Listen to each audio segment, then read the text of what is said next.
Hello guys, आप सभी का मेरे YouTube channel the math Bangalore में बहुत बहुत स्वागत है। हम पढ़ रहे हैं क्लास 11 की मैथ आर डी शर्मा से, जहां मैं आपको पढ़ा चुका हूं अब तक 3 क्लासेस। और अगर आप इस चैनल के लिए नए हैं तो प्लीज़ आपसे मेरी रिक्वेस्ट है कि अगर आप अच्छे से मैथ पढ़ना चाह रहे हो और मैथ के सारे कॉन्सेप्ट को सही तरीके से समझना चाह रहे हैं तो आप मेरी तीनों वीडियो देखने के बाद ही यहाँ से कंटिन्यू करें, क्योंकि अब तक हमने काफ़ी सारी चीज़ें सेट के बारे में जान लिया है। हमने 2 एक्सरसाइजेस भी सॉल्व कर लिए हैं और इस वीडियो में हम लोग पढ़ने वाले हैं introduction of exercise 1.3 from R D Sharma से 1.3 का इंट्रोडक्शन पढ़ने वाले हैं। तो इसलिए अगर आप नए हैं तो प्लीज वो वीडियोस देख के फिर यहाँ आए, ठीक है। इस वीडियो में क्या कवर करने वाले हैं? हम इस वीडियो में स्टार्टिंग करने वाले हैं टाइप्स ऑफ सेट से, जहां पे पढ़ने वाले हैं सेट के टाइप्स। और सेट के टाइप में क्या क्या पढ़ने वाले हैं? हम पढ़ने वाले हैं एम्प्टी सेट, फिर उसके बाद हम पढ़ने वाले हैं सिंगलटन सेट, फिर उसके बाद हम पढ़ने वाले हैं फाइनाइट सेट, और फिर हम पढ़ने वाले हैं इनफाइनाइट सेट, और फिर हम एक छोटा सा टॉपिक पढ़ेंगे कार्डिनल नंबर ऑफ सेट्स, बताऊंगा क्या यूज है। और फिर हम अगला टाइप पढ़ेंगे सेट का इक्विवेलेंट सेट और इक्वल सेट। ये टॉपिक हम इसलिए पढ़ेंगे क्योंकि जब तक हम ये टॉपिक नहीं पढ़ेंगे तब तक हमें इन दोनों के बीच के डिफरेंसेस नहीं मालूम होंगे। तो हम अपना वीडियो कंटिन्यू करते हैं और हम कंटिन्यू करते हैं टाइप्स ऑफ सेट के पहले पार्ट से, एम्प्टी सेट से। तो हम कंटिन्यू करते हैं अपने पहले एग्जांपल से, पहले टाइप से। पहला टाइप हमारा क्या है? Empty set. अगर हम एम्प्टी सेट की बात करें तो हमें नाम से ही मालूम पड़ रहा है कि एम्प्टी सेट क्या होता है, जो खाली हो। और खाली कौन होगा? जिसके अंदर कुछ नहीं होगा। मतलब एक ऐसा सेट जिसके पास में कुछ भी नहीं है, कोई भी एलिमेंट नहीं है, वो खाली है। खाली मतलब एम्प्टी है, उसको हम क्या बोलेंगे? Empty set. डिफिनीशन भी हमारे पास में है, the set which has no elements. एक ऐसा सेट जिसके पास कोई भी एलिमेंट नहीं है, जीरो, ब्लैंक, कुछ भी नहीं है, उसको हम क्या बोलेंगे? एम्प्टी सेट बोलेंगे। मैं एक एग्जांपल देता हूं। अगर मैं आपसे बोलूं कि एक नंबर है, मैंने एक सेट बनाया और मैंने ये बोला कि x एक सेट के एलिमेंट्स को डिनोट कर रहा है जो कि बिलोंग कर रहा है नेचुरल नंबर से। तो आपको पता है natural number 1 2 3 4 5 6 and so on होते हैं। और मैंने ये बोला कि वो जो x है it will be less than 11 but greater than 10। तो क्या ये पॉसिबल है कि एक एलिमेंट जो नेचुरल नंबर बिलोंग कर रहा है, मतलब कि वो नेचुरल नंबर है और वो 10 से बड़ा है और 11 से छोटा है? क्या ये पॉसिबल है कि कोई नेचुरल नंबर 10 से बड़ा होगा और 11 से छोटा होगा? बिल्कुल पॉसिबल नहीं, क्योंकि 10 से बड़ा और 11 से छोटे नंबर जो भी होंगे वो डेसिमल पे होंगे, और डेसिमल नंबर कभी भी नेचुरल नंबर नहीं होते हैं। तो ये जो सेट होगा, this is called empty set. इसको हम क्या बोलेंगे? Empty set. इसके और भी नाम होते हैं, जैसे आपका नाम स्कूल का कुछ और होगा, घर का कुछ और होगा, वैसे इसके कुछ नाम और भी हैं। जैसे कि इसको हम बोलते हैं वॉइड सेट, इसको हम वॉइड सेट भी बोलते हैं। इसका एक नाम और है जिसको हम बोलते हैं नल सेट। अगर कहीं भी एम्प्टी सेट लिखा होता है या वॉइड सेट लिखा होता है या नल सेट लिखा होता है तो इसका मतलब है कि उस सेट में कोई भी एलिमेंट नहीं है, that is completely blank set, empty set है। अगली बात करते हैं। चलो एक एग्जांपल और हम लेते हैं। अगर मैं आपसे ये बोलता हूं कि आपको एक नेचुरल नंबर लेना है विच इज लेस देन 1, आप एक नंबर पिकअप करना है, नेचुरल नंबर पिकअप करना है और 1 से कम, तो क्या ये पॉसिबल है कि आप 1 से छोटा नंबर पिकअप कर ले और वो नेचुरल नंबर हो? बिल्कुल पॉसिबल नहीं है, बिल्कुल भी पॉसिबल नहीं, क्योंकि नेचुरल नंबर की स्टार्टिंग कहाँ से होती है? 1 से होती है, और 1 से होती है तो नंबर आगे बढ़ते हुए चले जाएंगे। तो 1 से कोई भी छोटा नंबर नेचुरल नंबर होगा नहीं, मतलब वो एम्प्टी सेट कहलाएगा। इतनी बात मेरी क्लियर हो गई होगी। एक एग्जांपल और लेते हैं। मैंने एक सेट बनाया कुछ बच्चों का मैंने कलेक्शन किया, एक टीम बनाई और एक क्रिकेट टीम बनाई, और मैंने उन बच्चों का सिलेक्शन किया है गर्ल्स स्कूल से। मतलब कि जो पूरा का पूरा स्कूल है वो गर्ल्स का स्कूल है, और मैंने एक बॉयज की क्रिकेट टीम बनाई। तो क्या ये पॉसिबल है कि गर्ल्स के स्कूल से हम बॉयज की टीम बना सकते हैं? बिल्कुल नहीं, क्योंकि बॉयज की टीम में तो बॉयज होंगे और गर्ल्स की टीम में गर्ल्स होंगी। लेकिन हमने जो बॉयज की टीम बनाई है वहां से बॉयज जो प्लेयर्स हमने पिकअप किए वो कहाँ से पिकअप किए हैं? वो गर्ल्स के स्कूल से पिकअप किए हैं जहाँ सिर्फ लड़कियां पढ़ती हैं। तो आप बताइए क्या ये पॉसिबल है कि एक ऐसी टीम बन सकती है जिसमें लड़के खेल रहे हों और वो लड़के पढ़ रहे हो गर्ल्स स्कूल में? बिल्कुल पॉसिबल नहीं है। तो इस तरीके के जो भी स्टेटमेंट होंगे वो एम्प्टी स्टेटमेंट होंगे। इनसे बनने वाले जो सेट होंगे they are called null set, void set और एम्प्टी सेट। अगली बात करता हूं मैं, 2 पॉइंट नोट करने वाले हैं, ठीक है, दिमाग में भी और इंपॉर्टेंट डायरी में भी, जो आप लेके साथ में पढ़ रहे हैं। नहीं पढ़ रहे हैं तो लेके रख लीजिए, मैं बार बार बोल चुका हूं। आगे बात करते हैं, इट इज डिनोटेड बाय 5। जो हमारा एम्प्टी सेट होता है ना, इसको हम डिनोट करते हैं 5 से, क्योंकि यहाँ पे कुछ भी एलिमेंट नहीं है, 0 5, तो ये 5 हो जाएगा। और इसके बारे में दूसरी बात ये है कि अगर कभी हमको एम्प्टी सेट को रोस्टर फॉर्म में लिखना होगा तो हम सिर्फ ऐसे करके कर्ली ब्रैकेट लिख देते हैं। अब कोई ये गलती मत करना कि आपने ऐसे लिखा और इसके अंदर 5 लिख दिया। इस कर्ली ब्रैकेट के अंदर एक एलिमेंट आ गया जो 5 है। अगर इसके अंदर एलिमेंट है तो एक एलिमेंट काउंट हो रहा है ना, इट इज काउंटेड, और काउंट हो रहा है तो ये एम्प्टी सेट नहीं कहलाएगा, ये एम्प्टी सेट नहीं कहलाएगा। और जब ये एम्प्टी सेट नहीं होगा तो इसको हम बोलेंगे non void set, non void set. इतनी बात मेरी क्लियर हो गई।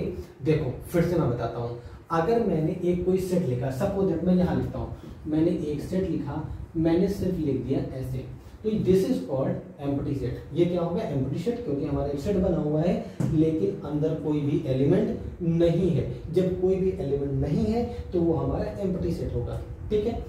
अब मैं एक सेट बी लिख देता हूँ जिसके अंदर लिख देता हूँ 0, तो क्या अब ये एम्प्टी सेट है? ये एम्प्टी सेट नहीं है। क्यों?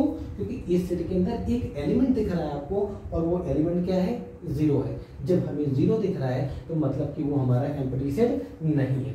चलो और भी बात करते हैं, इसको नॉन एम्प्टी भी बोल सकते हैं, ठीक है ना, नॉन एम्प्टी सेट। इसका दूसरा नाम नॉन एम्प्टी सेट भी हो सकता है। तो उम्मीद करता हूं कि एम्प्टी सेट आपको समझ में आ गया होगा। इसको हम ये भी लिख सकते हैं 5, ठीक है। अब ये मत कर देना कि 5 को कर्ली ब्रैकेट के अंदर लिख दें, तो this is a non empty set. ये नॉन एम्प्टी सेट या नॉन वाइड सेट हो जाएगा। इतनी बात मेरी क्लियर हो गई। तो उम्मीद करता हूँ ये क्लियर हो गया होगा, क्योंकि अभी मैं ढेर सारे एग्जांपल्स और दूंगा, फिर हम एक्सरसाइज करेंगे तो इसका यूज बहुत होगा। चलो आगे करते हैं और हम सेकेंड टाइप ऑफ सेट पढ़ते हैं। तो सेकेंड टाइप ऑफ सेट हमारा कौन सा है? सेकेंड टाइप ऑफ सेट हमारा सिंगलटन सेट है। सिंगलटन सेट में एक वर्ड निकल के आ रहा है सिंगल, और आपको समझ में आ गया होगा सिंगल वही होगा जिसके पास कुछ नहीं होगा। कुछ नहीं होगा मतलब सिर्फ एक एलिमेंट होगा। Single, one, only one. सुनना मेरी बात है, कुछ नहीं होगा तो एम्प्टी हो जाएगा ना। ये मैं ये नहीं बोलना कुछ नहीं होगा सर आपने एम्प्टी बोला, यहाँ बोला नहीं, कुछ नहीं होगा, सिर्फ एक एलिमेंट होगा। देखो the set which has just only one element, एक ऐसा सेट जिसके पास में सिर्फ एक एलिमेंट होता है उसको हम बोलते हैं सिंगलटन सेट। एग्जांपल देखते हैं।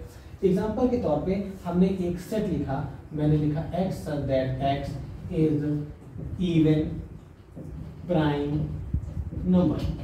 अब मैंने बोला कि मैंने एक सेट लिखा है सेट बिल्डर फॉर्म में, मैंने बोला x is the even prime number. अब जरा आप बताइए मुझे इवन प्राइम नंबर कितने होते हैं? एक ही तो होता है ना। तो this is example of singleton set. ये किसका एग्जांपल हो गया? सिंगलटन सेट, क्योंकि इवन प्राइम नंबर सिर्फ एक होता है और वो क्या होता है? 2 होता है।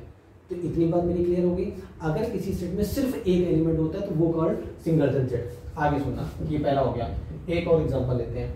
हमने लिखा x such that x belong to natural number. मैंने x को डिफाइन किया, क्या किया कि x नेचुरल नंबर में डिफाइन बिलोंग कर रहा है, और मैंने लिखा x square is equal to 4। x square is equal टू क्या हो गया? 4 हो गया। अब जरा मुझे बताओ कि जब हम इस इक्वेशन को सॉल्व करेंगे तो हमारे पास x की 2 वैल्यू निकलेंगी। मैं सॉल्व करके दिखाता हूँ इस इक्वेशन को। x square is equal to 4, it mean that x is equal to plus minus 2, ये होगा हमारा। अब लेकिन x की यहाँ 2 पॉसिबल वैल्यू होगी, एक +2 और एक -2। लेकिन हमने कंडीशन दिया है कि x कहाँ बिलोंग कर रहा है? नेचुरल नंबर में। तो क्या नेचुरल नंबर नेगेटिव होते हैं? नहीं होते ना। नेचुरल नंबर कैसे होते हैं? पॉजिटिव होते हैं। तो क्या हम माइनस वाला साइन लेके चलेंगे? नहीं लेके चलेंगे। हम सिर्फ कौन साइन लेके चलेंगे? प्लस साइन, क्योंकि यहाँ कंडीशन दी गई है कि x कहाँ बिलोंग कर रहा है? नेचुरल नंबर बिलोंग कर रहा है ना। तो नेचुरल नंबर तो माइनस के नहीं होते ना, सारे पॉजिटिव होते हैं। तो हमने x इज इक्वल टू क्या लिखा? +2। तो इसका जो सेट बनेगा उसको बॉक्स में बन किया और ये हो गया हमारा सिंगलटन सेट। तो उम्मीद करता हूँ दोनों एग्जांपल क्लियर होंगे। सिर्फ दिमाग में ये बात याद करना है कि जैसा नाम वैसा काम। अगर हम एम्प्टी सेट की बात करेंगे तो उसके पास में कुछ भी नहीं है, खाली है, 0, कुछ नहीं है, खाली बैठा हुआ है, ठीक है। और अगर मैं सिंगलटन सेट की बात करूंगा तो सिंगलटन सेट क्या होता है, जिसके पास में सिर्फ और सिर्फ एक एलिमेंट होता है, उसको हम बोलते हैं सिंगलटन सेट। देखो एक और एग्जांपल देता हूँ, एग्जांपल नंबर 3, मैंने ऐसे करके लिख दिया 0, तो ये एक सेट है ना, और सेट में कितना एलिमेंट दिख रहा है, एक एलिमेंट दिख रहा है, तो मतलब this is example of singleton set. एक और देता हूँ, फोर्थ एग्जांपल मैंने लिख दिया 5, this is also an example of singleton set, क्योंकि एक सेट बना है और उसके बीच में एक एलिमेंट आ रहा है जो कि है 5, दैट इज काउंटेड एज 1, उसको हम क्या काउंट करेंगे 1, और 1 है तो सिंगलटन सेट हो जाएगा। क्लियर है। थर्ड टाइप पे आ जाते हैं। थर्ड टाइप हमारा क्या है, फाइनाइट सेट। अब फाइनाइट सेट क्या है, अब बचपन से यार फाइनाइट और इनफाइनाइट तो पढ़ते हुए आ रहे हो, तो ऑब्वियसली बात है फाइनाइट सेट क्या होगा, जिसके एलिमेंट्स हम काउंट कर सकते हैं 1 2 3 4 0 से भी, नॉट फ्रॉम 1 0 1 2 3 4। अच्छा अब आपके दिमाग में क्वेश्चन आना चाहिए, सर 0 से कैसे काउंट करेंगे, 0 होगा तो वहां पे तो एम्प्टी सेट हो जाएगा। ये बिल्कुल सही क्वेश्चन है। Empty set is the part of finite set, क्योंकि वहां पे तो काउंटिंग बता सकते हैं ना कि वहां पे 0 सेट है, अगर 0 सेट है तो मतलब उसको काउंट कर रहे हैं ना। अब जिस सेट के एलिमेंट को हम काउंट कर सकते हैं उस सेट को हम बोलेंगे फाइनाइट सेट, उसको क्या बोलेंगे, फाइनाइट सेट। एग्जांपल देता हूं, फिर मैं ये डेफिनेशन समझाऊंगा क्या है, ठीक है ना। जैसे ही मैंने आपको बोला, एक एग्जांपल लिया, मैंने एक सेट ए लिया 1 2 3 4 5 6, बस मैंने एक सेट ले लिया, this is the set of natural number.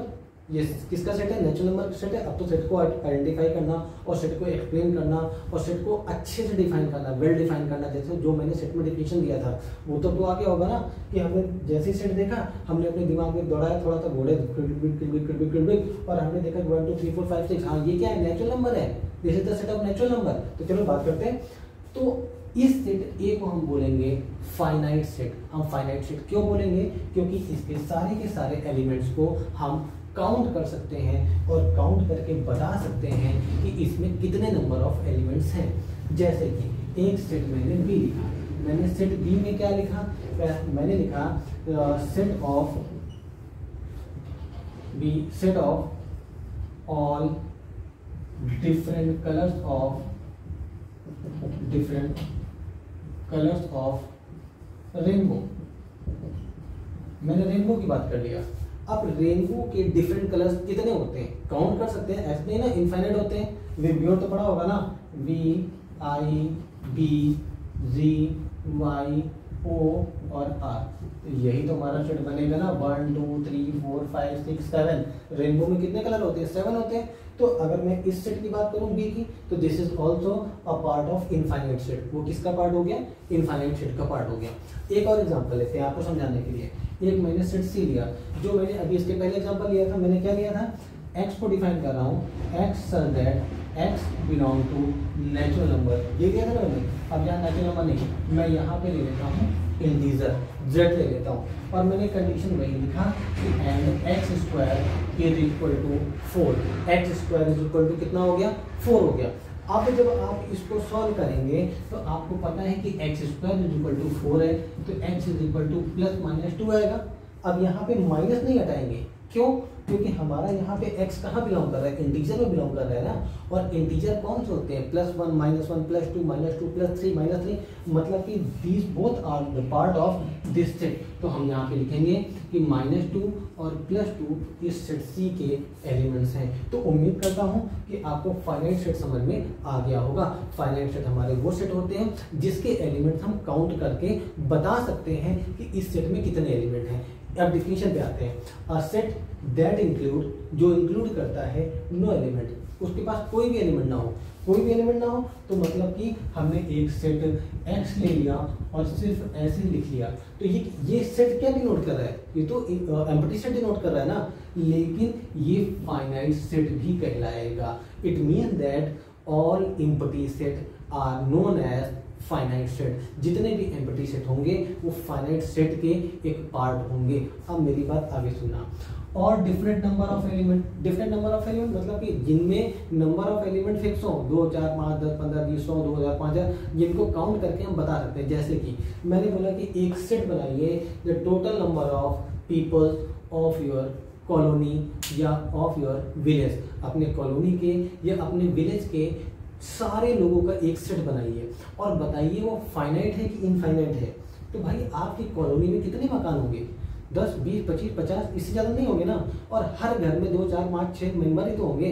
तो सारे काउंट करके आप उनका एक सेट बना लोगे और काउंट करके बता दोगे कि सर इस सेट में हमारे इसमें तो 500 मेंबर आ गए, तो हमारी कॉलोनी में 500 मेंबर है, या हमारे विलेज में 500 मेंबर है। तो मतलब कि अब हमको सेट दे के ये आइडेंटिफाई करना आ गया है कि फाइनाइट सेट क्या होते हैं। एम्प्टी सेट आ गया आपको, जिसको नल सेट, वॉइड सेट बोलते हैं, ठीक है। और आपको फाइनाइट सेट आ गया और आपको सिंगलटन सेट भी आ गया, जिसमें नंबर ऑफ एलिमेंट क्या होते हैं? 1 होते हैं। तो चलिए अब इसके आगे के पार्ट में कंटिन्यू करते हैं। तो 4 टाइप हमारा कौन सा है? हमारा 4 टाइप है इनफाइनाइट सेट। अगर हमें फाइनाइट सेट समझ में आ गया तो इनफाइनाइट सेट तो आना ही आना है। इनफाइनाइट सेट क्या होता है? नाम ही समझ में आ रहा है, इनफाइनाइट, बहुत सारे, जिसमें इनफाइनाइट नंबर्स हों जिनको हम काउंट नहीं कर सकते।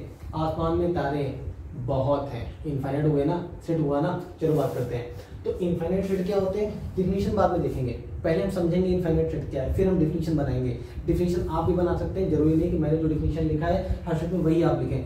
आपको चीज़ें समझ में आनी चाहिए और आप उसको अपने ओन वर्ड में अगर सही तरीके से एक्सप्रेस कर सकते हैं तो वो डिफिनीशन बिल्कुल वैलिड कहलाएगी। चलो बात करते हैं इनफाइनाइट सेट क्या होते हैं। अगर मैं बोलूँ कि आप एक सेट बनाइए, और सेट कैसा होना चाहिए? सेट होना चाहिए, यहाँ पे देखिए, सेट होना चाहिए, एक सेट ए है। डिफिनीशन बाद में पढ़ेंगे, ध्यान मत देना, अभी जो समझा रहा हूँ वहाँ समझ में है। मैंने बोला set of all points in a number line या ऑन द लाइन, किसी भी लाइन के ऊपर जितने भी पॉइंट्स आ रहे हैं उनका सेट बनाना है। तो अब जरा आप बताइए, क्लास 10 में आपने स्ट्रेट लाइन पढ़ा हुआ है ना, क्लास 9 में भी स्ट्रेट लाइन पढ़ा हुआ है, तो आपको पता होगा कि एक स्ट्रेट लाइन के ऊपर इनफाइनाइट नंबर्स ऑफ पॉइंट आते हैं। तो क्या आप ये इनफाइनाइट नंबर ऑफ पॉइंट्स का कोई सेट बना सकते हैं? क्या आप काउंट करके हमें बता सकते हैं कि किसी लाइन के ऊपर कितने नंबर ऑफ पॉइंट्स आएंगे? नहीं बता सकते ना। तो जिसकी हम काउंटिंग नहीं कर सकते हैं, जिसको हम काउंट करके नहीं लिख सकते हैं, वो हमारा क्या कहलाएगा? इनफाइनाइट सेट कहलाएगा। एक और एग्जांपल लेता हूँ। सेट बी क्या है? मैंने बोला x such that x belong to integer. X किसमें बिलोंग कर रहा है? इंटीजर में बिलोंग कर रहा है। और मैंने कंडीशन दिया कि x is greater than 2, x की वैल्यू 2 से क्या होनी चाहिए? बड़ी होनी चाहिए। अब जरा मुझे काउंट करके बताइए कि x की वैल्यू 2 से बड़ी होनी चाहिए और x कहाँ बिलोंग कर रहा है? इंटीजर में। तो भाई 2 से बड़े कितने इंटीजर होंगे? 2 से बड़े 3, 4, 5, 6, 7, 8, 9, 10, 100, 1000, 2000, 2 lakh, 10 lakh and so on, बढ़ते हुए चले जाएंगे ना।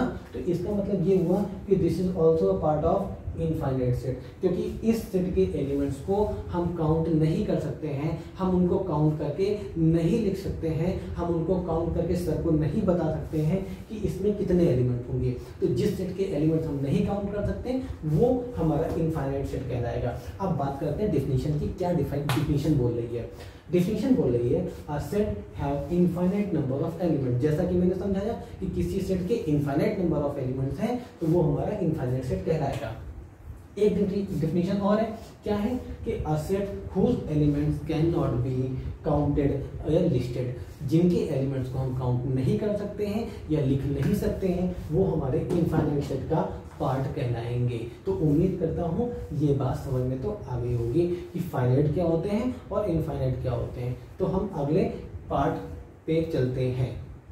तो चलिए हम बात करते हैं कार्डिनल नंबर ऑफ सेट क्या होते हैं। अब देखो कार्डिनल नंबर ऑफ, मैंने यहाँ पे फाइनाइट सेट लिखा है तो ऑब्वियस सी बात है कि जो कार्डिनल नंबर होगा ना वो फाइनाइट सेट का ही होगा। बताता हूँ कार्डिनल नंबर होते क्या हैं।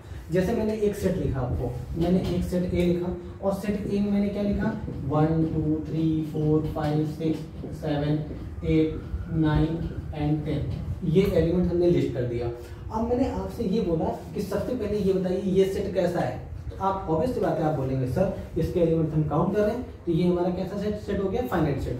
अब अगर मैं आपसे बोलूं कि इसके नंबर ऑफ एलिमेंट्स कितने हैं तो जरा आप काउंट करिए 1 2 3 4 5 6 टोटल नंबर ऑफ एलिमेंट कितने हैं? 10 है ना।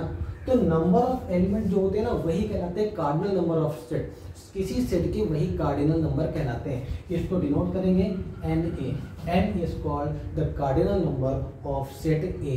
पढ़ने का तरीका है N is the cardinal number of set A और सेट A के कार्डिनल नंबर कितने हो गए? 10 हो गए। बात मेरी क्लियर होगी। एक और एग्जांपल लेते हैं।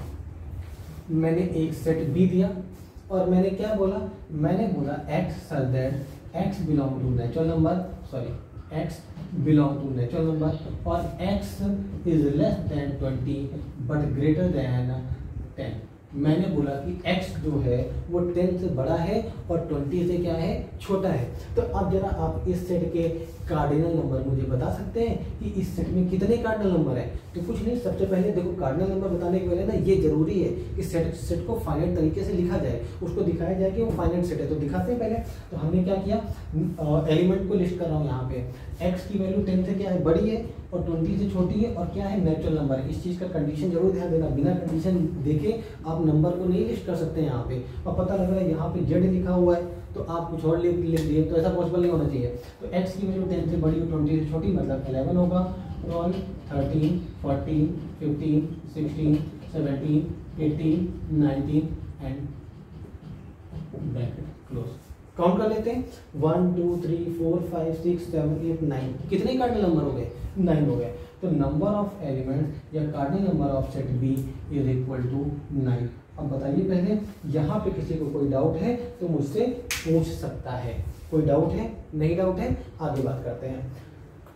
पूछ सकता है मतलब इन द सेंस आप कमेंट में रिप्लाई कमेंट करिए, मैं आपको रिप्लाई करूंगा, ठीक है ना। और अगर आप कमेंट से नहीं सेटिस्फाई हो पा रहे हैं तो मैं चैप्टर जब एंड हो जाएगा हमारा तो हम एक जूम सेशन रखेंगे। उस जूम सेशन में हम 1 to 1 इंटरेक्ट करेंगे या हम पूरे ग्रुप के साथ भी इंटरेक्ट कर सकते हैं, ठीक है ना। और हम आपके सारे डाउट सॉल्व कराएंगे। लेकिन फिलहाल आपको कमेंट में भेजना है जो भी है, शायद मैं सेटिस्फाई कर ले जाऊँ क्योंकि जूम सेशन में बहुत लंबा नहीं रख सकता हूँ, क्योंकि मुझे 9, 10, 11 तो सबके जूम सेशन रखने होते हैं, ठीक है। चलो आगे बात करते हैं। तो सेट बी के कार्डिनल नंबर कितने हो गए, 9 हो गए। इस तरीके से आप किसी भी सेट को लिखने के बाद उसके कार्डिनल नंबर लिख सकते हैं, ठीक है। चलो आगे बात करते हैं। तो अगला टाइप हमारा फिफ्थ टाइप क्या है, इक्विवेलेंट सेट। तो कार्डिनल नंबर सबको समझ में आ गया। अब इक्विवेलेंट सेट और इक्वल सेट को डिफाइन करते हैं। सपोज दैट मैंने आपको एक सेट दिया, डेफिनेशन बाद में समझेंगे, पहले एग्जांपल समझेंगे, ठीक है ना। एग्जांपल समझ में आ जाएगा, चीजें बिल्कुल क्लियर हो जाएंगी क्योंकि डेफिनेशन बहुत ईजी है, उसको आप अपने आप भी फॉर्मुलेट कर सकते हैं, ठीक है। तो देखो सपोज दैट मैंने एक सेट आपको ए दिया, सेट ए क्या है, 1 2 3 4 5 बस। तो अगर मैं बात करता हूँ कि सेट ए के कार्डिनल नंबर कितने, तो आप बोलोगे cardinal number of set A is equal to 1 2 3 4 5। Total कितने हो गए, 5 हो गए। कितना क्लियर हो गया, ठीक है। फिर मैंने आपको एक सेट बी दिया, सेट बी में मैंने लिखा ए बी सी डी और ई। तो अब मैं आपसे पूछता हूँ कि सेट बी के कार्डिनल नंबर कितना है, तो आप बोलेंगे कार्डिनल नंबर से काउंट कर लेते हैं। तो cardinal number of set B is equal to, जल्दी काउंट करके बताइए, 1 2 3 4 5। तो इसके भी कितने हो गए, 5। अब अगर ए और बी को देखते हैं तो हमने ये देखा cardinal number of set A is equal to cardinal number of set B. जितने एलिमेंट सेट ए में थे उतने ही एलिमेंट सेट बी में है, तो उनके कार्डिनल नंबर आपस में इक्वल हो गए। और जब किसी दो सेट के कार्डिनल नंबर आपस में इक्वल हो जाते हैं then the sets are called equivalent set. उन सेट को हम क्या बोलते हैं, उनको हम इक्विवेलेंट सेट बोलते हैं। इक्वल नहीं, इक्वल अभी मैं समझाया नहीं, मैं अभी इक्विवेलेंट की बात कर रहा हूँ। तो दो सेट, मैं फिर से समझाता हूँ, हिंदी में समझाता हूँ, बार-बार समझाऊंगा, समझना। दो सेट इक्विवेलेंट सेट कब होते हैं, जब हमारे दोनों सेटों के कार्डिनल नंबर आपस में इक्वल हो जाते हैं तो उनको हम बोलते हैं इक्विवेलेंट सेट। जहाँ पे मैंने एक एग्जांपल लिखा हुआ है, चलो मैं एक एग्जांपल देता हूँ, ठीक है ना। एक और एग्जांपल देता हूँ। मैं आपके यहाँ पे आपके स्कूल में क्लास 11 के 2 सेक्शन है मैथ के। एक सेक्शन में 25 गर्ल्स हैं और दूसरे सेक्शन में 25 बॉयज़ हैं। हम सपोज दैट आपके स्कूल में गर्ल्स की क्लास अलग चल रही है, बॉयज़ की क्लास अलग चल रही है। तो अगर मैं बोलूँ कि कार्डिनल नंबर ऑफ जो गर्ल्स वाली क्लास है उसके कार्डिनल नंबर कितने होंगे, तो आप बोलोगे सर उसमें तो 25 गर्ल्स हैं, ठीक है, तो उसका कार्डिनल नंबर 25 हो गया।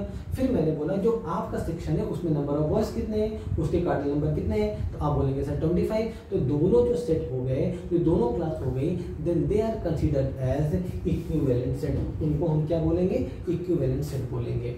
अब बात करता हूँ इक्वल सेट क्या होंगे। चीज़ों को समझना है, बहुत वैसे नहीं लेके चलना है कि नहीं बहुत हैवी चीज़ें हैं। मैं बहुत फॉर्मल लैंग्वेज में और बहुत छोटे छोटे एग्जांपल देकर समझा रहा हूँ कि चीज़ें आपको बिल्कुल दिमाग में बैठी जाए। इक्वल सेट क्या होंगे भाई, बराबरी बराबर, चीजें बराबर होनी चाहिए। घर में दो लड़के हैं, दोनों के लिए अगर एक मैंगो डॉली आ रही है आइसक्रीम तो इसके लिए मैंगो डॉली ही आनी चाहिए। इसके साथ में डेयरी मिल्क चॉकलेट आ रही है तो इसको भी डेयरी मिल्क चॉकलेट ही चाहिए, तभी घर में लड़ाई नहीं होगी, वरना क्लैश। बात करते हैं इक्वल सेट। सपोज दैट मैंने एक सेट ए दिया, दो सेट इक्वल कब होते हैं बताता हूँ। सपोज दैट मैंने एक सेट दिया ए बी सी और डी, ठीक है। मैंने एक दूसरा सेट दिया सेट बी, मैंने दिया बी सी ए डी। तो अब आप देख रहे हैं कि number of element in set A are equal to number of element in set B. तो अगर दोनों के एलिमेंट्स आपस में इक्वल हैं तो वो तो इक्विवेलेंट सेट होंगे, लेकिन अगर उनके एलिमेंट्स भी आपस में इक्वल हो जाए, देखो यहाँ पे ए है तो यहाँ पे भी ए है, यहाँ पे बी है तो यहाँ भी बी है, यहाँ पे सी है, सी दिख रहा है और डी डी दिख रहा है। मतलब कि जो एलिमेंट सेट ए में है वही एलिमेंट कहाँ दिख रहे हैं, सेट बी में दिख रहे हैं। तो मतलब then the set A is equal to B. तो सेट ए किसके इक्वल हो जाएगा, बी के इक्वल हो जाएगा। एक एग्जांपल और देता हूँ। सपोज दैट एक सेट एक्स है, सेट एक्स में एक्स इसका कलेक्शन कर रहा है, set of letters of follow. एक वर्ड है फॉलो, उसके लेटर का हमने एक सेट बनाया, तो सेट एक्स क्या बनेगा, पहले लिख लेता हूं, एफ ओ एल डब्ल्यू, यही सेट बनेगा हमारा। मैंने बोला है, पहले समझा चुका हूँ सेट बनाना मैं, अब ये बार बार नहीं बोला सर ये कैसे बन गया, नहीं समझ में आया, पुरानी वाली वीडियो देखिए, बार बार देखिए, 2 बार 3 बार 4 बार देखिए। अगर क्लास 11 बहुत अच्छे से पढ़ना है ना तो आपको वर्क तो करना पड़ेगा, इसमें कोई डाउट नहीं है। और क्लास 11 गड़बड़ हुई ना तो क्लास 12 तो 100% गड़बड़ होना है। फिर ये मत ब्लेम करना सर आपने बोला था सर ये ऐसा ऐसा मैंने किया फिर भी हुआ नहीं, तो नहीं, चीज़ों को पूरा समझना है, ठीक है। चलो देखो, और फिर मैंने एक सेट वाई दिया। अब सेट वाई क्या है, set of letters of wolf, WOLF। और यहां पे देखते हैं तो y के एलिमेंट्स क्या आएंगे, W आएगा, O आएगा, L आएगा और क्या आएगा, F आएगा, यही एलिमेंट्स आएंगे। चलो बात करते हैं जरा सेट x और सेट y के एलिमेंट्स को आपस में देखो। यहाँ पे F है, यहाँ पे भी F दिख रहा है आपको, यहाँ पे O है, यहाँ भी O दिख रहा है, यहाँ पे L है, यहाँ भी L दिख रहा है, यहाँ पे W है तो यहाँ भी क्या दिख रहा है, W दिख रहा है। मतलब कि जो सेट X है it will be equal to set Y।